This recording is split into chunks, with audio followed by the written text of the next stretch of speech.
जय श्री राम। प्रिय मित्रों, माघ मेला 2026 प्रयागराज के लिए 4 बड़े बस स्टेशन बनाए जाने हैं यहाँ पर, और यह फाइनल लगभग हो चुका है। पेपरों में यहाँ के आ चुका है, और जो है कि इसके तहत झूसी, नैनी, फाफामऊ और नेहरू पार्क के पास जो स्टेशन बनाए जाएंगे, वहाँ पर सभी शहरों से आने वाली बसें इन्हीं 4 स्टेशनों पर रुकेंगी। तो इसका विस्तार से मैं आपको जानकारी दे दूं कि नैनी में लेप्रोसी चौराहा पर, जहां पर महाकुंभ 2025 में स्टेशन बनाया गया था, बस स्टेशन, वहीं पर फिर से बनाया जा रहा है, और ज़मीन का जो समतलीकरण का कार्य है वह स्टार्ट हो चुका है। तो नैनी में जो बस स्टेशन बनाया जा रहा है लेप्रोसी चौराहा पर, आपको मिर्ज़ापुर साइड से और रीवा साइड से आने वाली बसें वहां पर रुकेंगी, और वहां से आपको शटल बस के द्वारा आप माघ मेला क्षेत्र के नज़दीक पहुंच सकेंगे।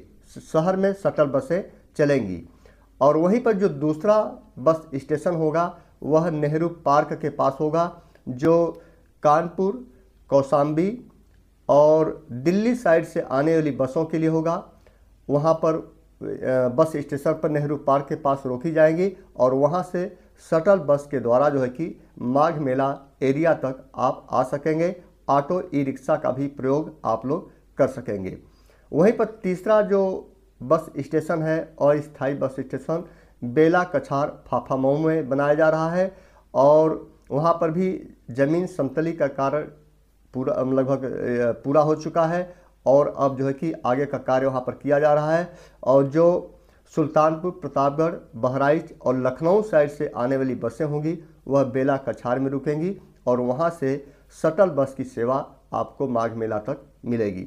और चौथा अस्थायी स्टेशन है झूसी साइड में, जो जौनपुर और जो है कि बनारस साइड से आने वाली बसों के लिए होगा।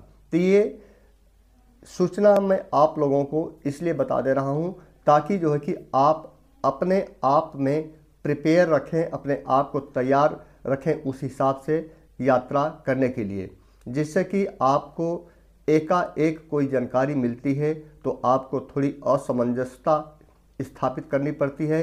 इसलिए आपको पूरी जानकारी समय से पहले देने का प्रयास करूंगा, जिससे कि माघ मेला 2026 में आने से पहले अपने आप को पूरी तरह से तैयार कर सकेंगे।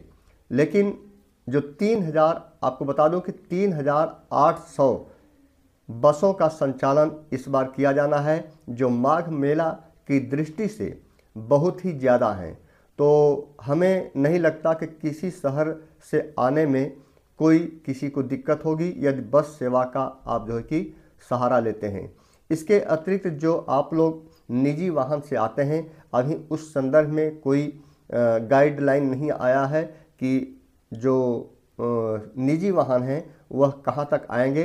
वैसे शहर के अंदर बहुत से पार्किंग स्थल हैं, बड़े बड़े पार्किंग स्थल हैं।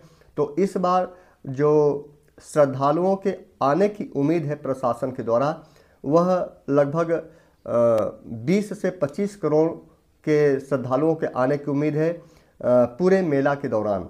और दूसरे सूत्रों द्वारा पता चला है कि 17 से 18 करोड़ श्रद्धालु आएंगे। तो इस तरह से जो महाकुंभ का में भीड़ थी उसकी अपेक्षा 25% भीड़ इस बार क्राउड रहेगा। तो भीड़ तो कम रहेगी, इसलिए जो निजी वाहन होंगे हो सकता है कि शहर के अंदर उन्हें आने दिया जाए, क्योंकि शहर के अंदर जैसे IERT ग्राउंड है, और जो आपका छोटा बघाड़ा का एरिया है जहां पर सेक्टर नंबर 6 और 7 महाकुंभ में लगाया गया था, तो वो सब एरिया खाली रहेंगे। तो हो सकता है कि इन जगहों पर भी पार्किंग कराई जा सके। फिलहाल निजी वाहन की पार्किंग के लिए अभी कोई गाइडलाइन नहीं आया है, और जब भी कोई गाइडलाइन आएगा तो आपको न्यूज़ से अपडेट करता रहूँगा। तो जो लोग चैनल पे नए आए हैं वे चैनल को सब्सक्राइब कर लेंगे, और ईमानदारी से पूरे न्यूज़ को आप लोगों तक पहुंचाने का प्रयास करूंगा। जय श्री राम।